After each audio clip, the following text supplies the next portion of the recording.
At the lawyer's office, I discovered my parents left me nothing. My brother inherited everything. I quietly canceled all transfers. A month later, my mother texted me, "Mortgage is due." I replied, "Not mine." My name is Jason Michel. I'm 32 years old and I've built my contracting business from nothing, just sweat and determination. Growing up, I was always the responsible son, while my younger brother Derek was clearly the favorite. When I received the call about my parents' estate planning meeting, I expected justice after years of supporting them financially and emotionally. I never imagined my own parents would betray me in such a calculated way. I grew up in a modest neighborhood in the suburbs of Boston. My father Robert worked in insurance, bringing home a decent salary that kept us comfortable but never wealthy. My mother Susan taught third grade at the local elementary school. From the outside, we probably looked like the typical American middle-class family, but inside our house, the dynamics were far from balanced. My brother Derek is 5 years younger than me, and from the moment he was born, the center of attention in our family shifted. While I was the serious, studious type who got straight A's and followed the rules, Derek was charismatic, outgoing, and struggled academically. This difference in our personalities might not have been a problem in some families, but in ours, it created a clear division of parental affection. I still remember my high school graduation. I was valedictorian, had earned a partial scholarship to Boston University, and had been accepted into their competitive engineering program. My parents attended the ceremony, of course, but the celebration afterward was minimal: a quick dinner at Applebee's, a card with $50, and then the conversation quickly shifted to Derek's upcoming baseball tournament. 2 weeks later, when Derek's team won a regional championship, my parents threw a backyard barbecue, invited extended family, and bought him a new gaming system. It wasn't the material difference that hurt, it was the enthusiasm gap. My achievements were acknowledged, Derek's were celebrated. College was when the financial disparities became impossible to ignore. Despite my scholarship, I still needed to cover a significant portion of my tuition. My parents contributed what they could, about a quarter of the costs, but made it clear that I was expected to handle the rest. I took out modest loans and worked 3 part-time jobs, mornings at a coffee shop, evenings at the campus library, and weekends doing construction with my uncle's company. I barely slept, but I managed to graduate with minimal debt and valuable work experience. Derek's college experience couldn't have been more different. He attended a private university with tuition significantly higher than mine, despite his mediocre grades. My parents covered all his expenses: tuition, room and board, meal plan, even spending money, while I had to finance most of my own education. When I asked my father about this disparity once, he simply said, "Derek isn't as independent as you, Jason. He needs more support." That pattern continued after graduation. I discovered I had a talent for construction work and project management. I saved every penny from my entry-level job at a construction company, took night classes in business administration, and finally launched Michel Contracting at 26. Those first 2 years were brutal: 80-hour work weeks, sleeping on a mattress in my office to save on rent, reinvesting every dollar of profit back into the business. No vacations, no love life, just work and determination. Meanwhile, Derek bounced between jobs, never staying anywhere more than a few months. He claimed he was finding his passion, but mostly he was finding his way to bars and parties. When he turned 25, he announced he wanted to open a sports memorabilia store, despite having no retail experience or business knowledge. My parents remortgaged their house to give him $75,000 in startup capital. The business failed in 8 months. Derek blamed the location, the economy, online competition, everything except his own poor management and tendency to use the store's inventory to impress his friends. My parents wrote off the loss with minimal criticism and continued supporting him financially. During this same period, my father had a health scare, a minor heart attack that required surgery and several weeks of recovery. Insurance covered most of it, but there was still a $30,000 gap. I paid it without hesitation, postponing equipment purchases that would have helped my growing business. My parents thanked me, but there was an air of expectation about it, as if it were simply my duty as the successful son. This established a pattern. I became the family's financial safety net while receiving minimal emotional support or recognition. Sunday family dinners became a stage for Derek's latest ideas and ventures, while my business achievements received superficial acknowledgement at best. I sat there listening to my parents get excited about how Derek was finding himself while I was building something real, something sustainable. Last year, when my parents mentioned they were having trouble with their mortgage payments due to rising property taxes, I set up an automatic monthly transfer to their account without hesitation. It was $2,800 a month, money I could have been investing in my business or saving for my own future. But they were my parents, and despite everything, I loved them and wanted to ensure they were comfortable. I never expected gratitude, but I did expect fairness. That's why when I received the call from Thomas Wilson, my parents' attorney, about an estate planning meeting, I wasn't worried. I assumed it would be a standard discussion about how their modest assets would be divided equally between Derek and me when the time came.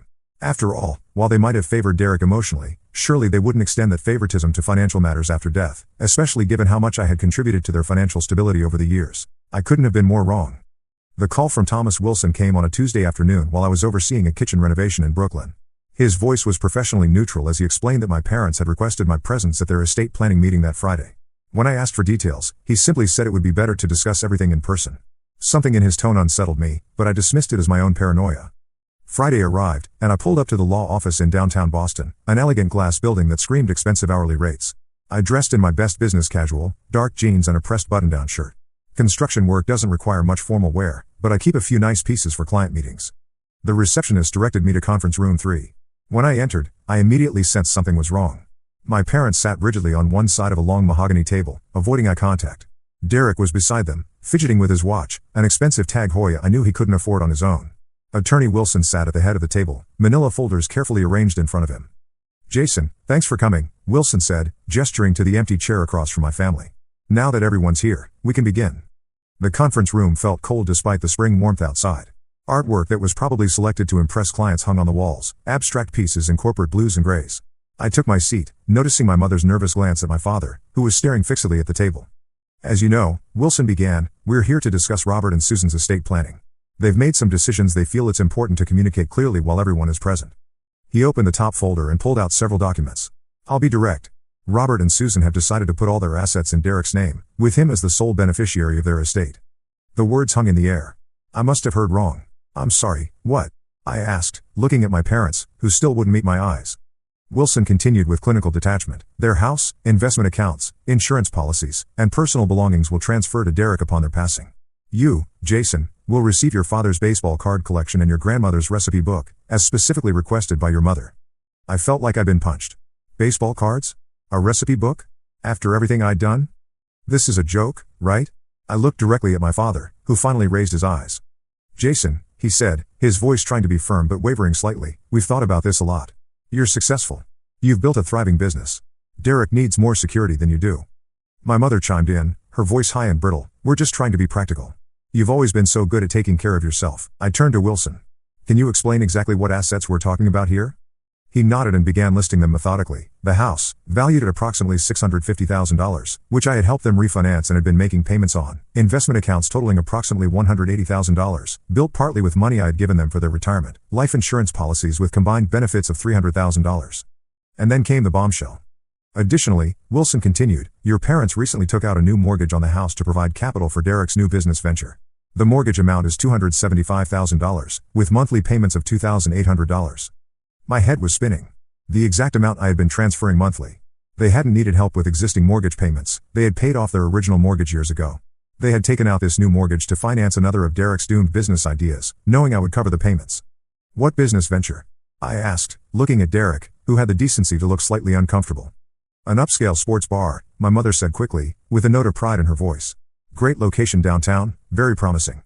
"And you expect me to keep making these mortgage payments?" I asked incredulously. My father cleared his throat. "We would appreciate your continued support during this transition period. Once Derek's business takes off." "So let me understand this," I interrupted, struggling to keep my voice even. "You've taken out a new mortgage on your debt-free house to finance Derek's business.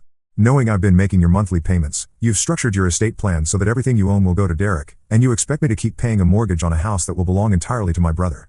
The room fell silent. Derek examined his manicured nails. My mother dabbed at non-existent tears. My father shifted uncomfortably. "Jason," Wilson intervened, "I understand this may come as a surprise." "A surprise?" I laughed, a hollow sound even to my own ears. "A surprise is a birthday party. This is—" I struggled to find the right word. "This is betrayal." "Don't be so dramatic," Derek finally spoke, rolling his eyes. "It's not like you need their money." I stared at my brother, this person who had received everything while I had worked for every crumb. He didn't even have the self-awareness to acknowledge his privilege. In his mind, this was just the natural order of things, him receiving, me providing. "Is there anything else I should know?" I asked Wilson, ignoring Derek completely. Wilson looked at my parents, then back at me. "The estate plan designates Derek as the primary beneficiary of all assets upon your parents' passing. I suggested a more equitable distribution, but your parents were firm about their wishes." I stood slowly, collecting my jacket. "Thank you for your time, Mr. Wilson. I appreciate your transparency." "Jason, wait," my mother called as I headed for the door. "We should discuss this as a family. Maybe Sunday dinner." I turned one last time, taking in the tableau, my nervous parents, my entitled brother, the lawyer with his neat stacks of papers documenting my family's complete disregard for my contributions and sacrifices. "I won't be at dinner," I said quietly. "I have some financial planning of my own to do." I left, ignoring my mother's calls and my father's suddenly authoritative voice demanding I come back. In the elevator down to the parking garage, my phone began buzzing with texts and calls. I put it on silent and drove home in a state of numb disbelief. The magnitude of the betrayal wasn't fully registering yet. This wasn't about the money itself, it was about what the money represented. Years of unreciprocated support, of being taken for granted, of being valued only for what I could provide. For the first time, I saw with perfect clarity that in my family's eyes, I wasn't a son or a brother, I was an ATM with a pulse. And it was time to close that account. That night, I finally read the avalanche of messages from my family. My mother's texts ranged from concerned, "Are you okay? Please call us," to guilt-inducing, "After everything we've done for you." My father's were more direct, "You're overreacting. Call immediately to discuss your responsibilities." Derek had sent only one message, again making everything about you. I turned off my phone and went to bed, preparing for the storm that would follow when my family discovered I had cut off the money flow. Tomorrow would bring confrontation, but tonight I needed rest. The weight of financial obligation had been lifted from my shoulders, replaced by the heavier but necessary burden of establishing independence from toxic family ties. But first, I needed to understand the full scope of what I'd been giving them. I spent the evening going through my financial records with a fine-tooth comb, documenting every contribution I'd made over the years. The numbers were staggering when laid out in black and white. Derek's college tuition contributions, $14,000 given directly to my parents when they claimed they couldn't cover his sophomore year expenses. Dad's medical bills, $32,475 for the cardiac procedure and follow-up care. Home repairs, $22,650 for a new roof, updated plumbing, and electrical work when they discovered knob and tube wiring in their attic. Monthly transfers over the past 5 years, varying amounts averaging about $1,500 monthly before this year's $2,800, totaling over $90,000. Emergency assistance, approximately $15,000 for car repairs, appliance replacements, and other unexpected expenses. The total stunned me, more than $175,000 in just 5 years. Money that could have grown my business faster, bought my own house, or built my retirement savings. As I dug deeper into the bank statements, I noticed something that made my blood run cold. Several large withdrawals had been made from my parents' account, to which I had significantly contributed, the day before deposits appeared in Derek's personal account. They had been funneling my financial assistance to him all along. I leaned back in my chair, processing this new level of deception. It wasn't just that they planned to give Derek everything after their death, they had been redirecting my support to him the entire time. Every dollar I thought was helping my parents maintain their standard of living had actually been subsidizing Derek's lifestyle and failed business ventures. The betrayal felt even more complete now. Not only had they excluded me from their will while expecting continued financial support, but they had been systematically deceiving me about where my money was actually going. I was funding Derek's life through what I thought was assistance to my parents. I called my financial advisor, Margaret Jenkins, and scheduled an emergency review. If my family was escalating to workplace confrontations and financial manipulation, I needed to ensure all my business assets were completely protected. I also made a decision that felt both terrifying and liberating. I would document everything and be prepared to show the extended family exactly what had been happening if they tried to paint me as the villain. That night, I drafted a detailed timeline of financial contributions, complete with bank records and documentation. If this was going to become a family war, I would be armed with facts, not emotions. The truth would be my shield against their inevitable attempts to gaslight and manipulate. The first indication that my parents had discovered the canceled transfers came at 9:17 a.m. the following Wednesday. I was at a job site overseeing electrical work when my phone exploded with notifications. From Mom, "There must be an error with the bank. Your monthly transfer hasn't gone through." From Dad, "Call immediately about the financial situation. This is unacceptable." 3 missed calls from their number in the span of 5 minutes. I silenced my phone and finished my meeting, maintaining professional composure despite knowing my family was probably going insane. By the time I returned to my truck, I had 7 missed calls and a voicemail from my father that began with heavy breathing and ended with, "This childish behavior stops now, Jason. You have responsibilities." Responsibilities. As if I hadn't been carrying more than my share for years. Instead of calling back immediately, I drove to my office and asked my assistant, Tina, to hold all non-urgent calls. I needed to prepare for this conversation. After 30 minutes of collecting my thoughts and reviewing financial facts, I called my parents' house. My mother answered on the first ring. "Jason, thank God. Has there been some error with the bank?" "It's not an error," I said, keeping my voice calm. "I've canceled the transfers." Silence. "What?" "But the mortgage payment is due in 2 days." "I'm aware of that." "I don't understand. Is this about the meeting with Thomas? Are you punishing us over some perceived slight?" "Perceived slight." I couldn't help but laugh. "You remortgaged your house using my money to finance Derek's business, then eliminated me completely from your will. That's not a perceived slight, Mom. That's a calculated decision." I heard muffled conversation, then my father got on the phone. "What the hell do you think you're doing?" he demanded, his voice tight with anger. "Your mother is crying." "I'm establishing financial boundaries," I replied, something I should have done years ago. "We're your parents," he shouted. "You can't set boundaries with us. We raised you, gave you a roof, fed you." "And I've paid that back 10 times over," I interrupted. "I've contributed over $175,000 to your household in just the last 5 years, money that apparently went to Derek's failed businesses and this new mortgage I knew nothing about." The conversation deteriorated from there. My father threatened, my mother pleaded. I remained firm. It ended with my father declaring, "If this is how you want it, fine. Don't expect to be welcome at Sunday dinner ever again." It was supposed to hurt me, but instead, I felt strangely liberated. "That works for me," I said. "Goodbye." Over the following weeks, my family's pressure campaign intensified. Daily calls, emotional text messages, even a tearful voicemail from my mother saying, "We don't understand why you're punishing us like this after everything we've sacrificed for you." The gaslighting was breathtaking in its audacity. They hadn't sacrificed anything for me since I was 18. If anything, I had been the one making sacrifices to support them and, by extension, Derek. The psychological warfare became more sophisticated as days passed. My mother began calling my colleagues, claiming she was worried about Jason's mental state and asking if they'd noticed any changes in my behavior. When my friend Michael told me about her call to his construction company, I realized they were trying to damage my professional reputation to pressure me back into compliance. "She actually suggested you might be having a breakdown," Michael reported over beers one evening. "Said the family was concerned about your erratic financial decisions and wondered if work stress was affecting your judgment." This was a new low, even for them. Attacking my professional credibility crossed a line I hadn't expected them to cross. It made me realize how desperate they'd become and how little they actually respected me as a person. To them, I was truly just a resource to be manipulated, not a human being with legitimate grievances. I began documenting these calls, asking friends and colleagues to keep records of any contact from my family members. My lawyer friend Sarah suggested I might need a restraining order if the harassment continued to escalate. "They're essentially stalking you through your professional network," she pointed out.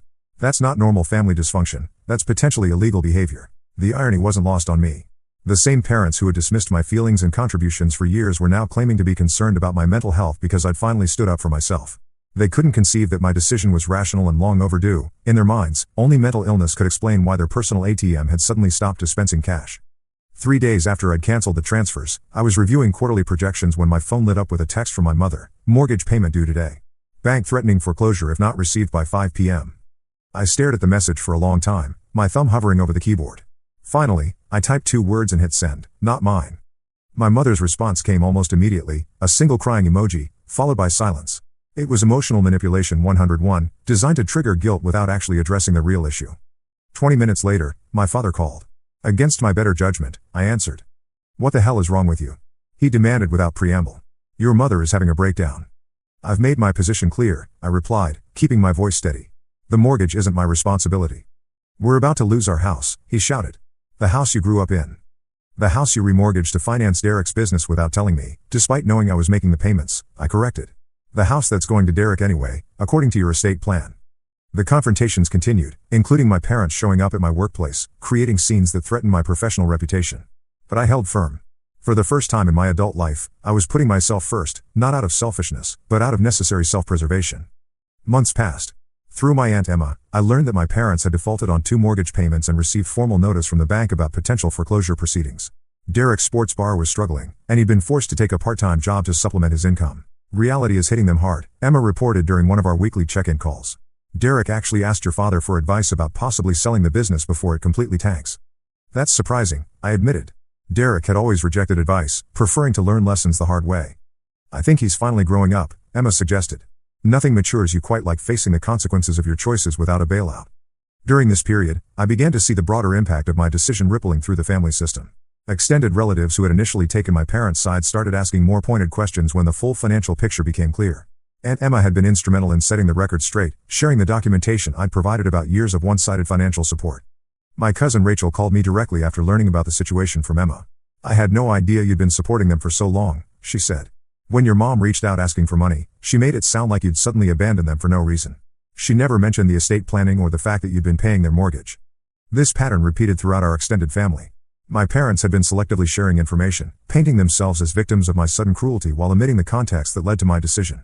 When relatives learned the full story, the years of financial support, the secret remortgage, the exclusion from the will, most of them understood my position completely.